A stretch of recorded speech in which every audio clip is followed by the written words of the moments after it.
For America is a memoir detailing Jose Antonio Vargas's immigrant story.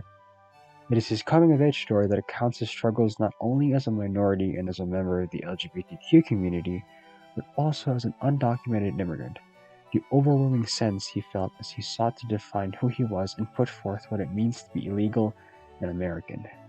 As the book progresses, there are 5 moments in his life that define who he is today. The first being, he learned that he is undocumented. Quote, I was scared. Above all, it was the emotional hardening that I remembered most from the afternoon and the subsequent days and weeks.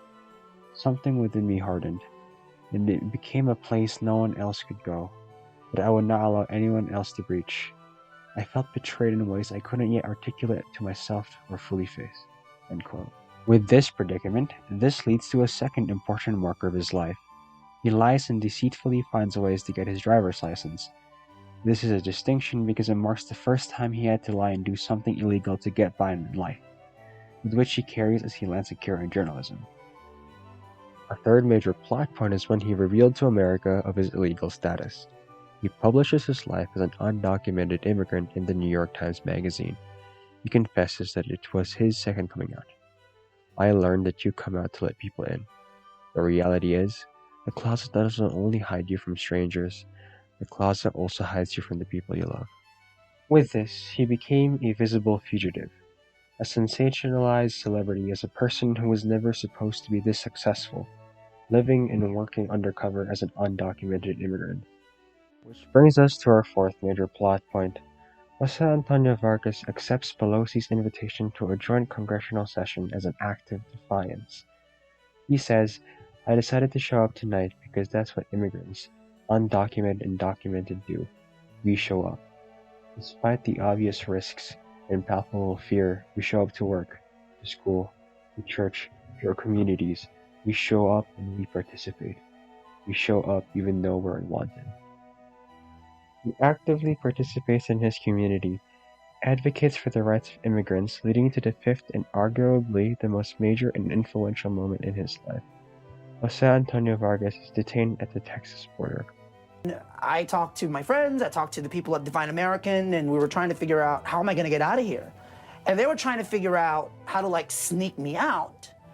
And then I'm thinking, wait a second, I have to, I have the agency to tell people, when you're undocumented in this country and you don't have a single piece of government issued ID, this is the situation that you find yourself in. What's happening down there with the child migrant crisis, that's what I came there for. I didn't know that the 45-mile radius is basically a military zone. That I didn't know. But here's what I find really, really interesting. What is the stunt? I had to get out of South Texas. I had to either get out by car or by plane. If I got out by car, Anderson, if you have driven me by car, you would have gotten apprehended for smuggling me out. So it was either I get out by car or I get out by plane. Now, that's not a stunt. That's the reality of what it's like to be undocumented in this country. This brings us to the research question. How does the exportation of American culture globally affect immigrant expectations about America?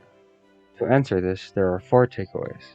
The first being that America, according to the Australian Broadcasting Corporation radio discussion, has multiple competing images. America as a warring nation, America in Hollywood, and America as a land of opportunity. It is this contrast that presents difficulty in examining the nuances of America to foreign audiences in that it is very individual. Washington's foreign policy in the Middle East, for example, could lead to very negative outlooks on what America as a nation is. The second takeaway is that public diplomacy of America in entertainment, like Hollywood, has brought for a universal global liking to American popular culture. Worldwide, people watch American movies and listen to American musical trends. According to the Pew Research Center, young people in and outside the United States enjoy American popular culture. This is why Jose Antonio Vargas came into the United States with the notion that America was the America in Pretty Woman, Sister Act, and Home Alone, the America of Julia Roberts, Whoopi Goldberg, and Macaulay Culkin. The third takeaway is that America is still seen as that city upon a hill. It is a land of opportunity.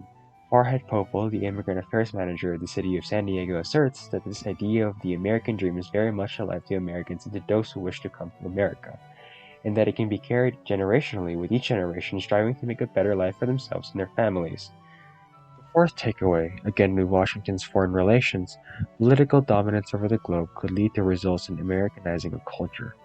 Warren G. Fernandez of the Ateneo de Manila University discusses the lasting effects of the American colonization in the Philippines, with which she argues that because there is already a history with America, the people are guaranteed to emulate and enjoy American media. She warns that there is a danger of developing nations in absorbing the values from popular culture of America and that it can be used for manipulation and influence politically. So to sum up, the exportation of American culture globally does affect immigrant expectations. However, though there are global trends showing that America is a brand, having the title as the land of opportunity and having the distinction as the premier entertainment capital of the world, there is an aspect of individuality to this inquiry. It ultimately boils down to personal tastes and notions with societal trends. There is still a global public image of the brand that is America.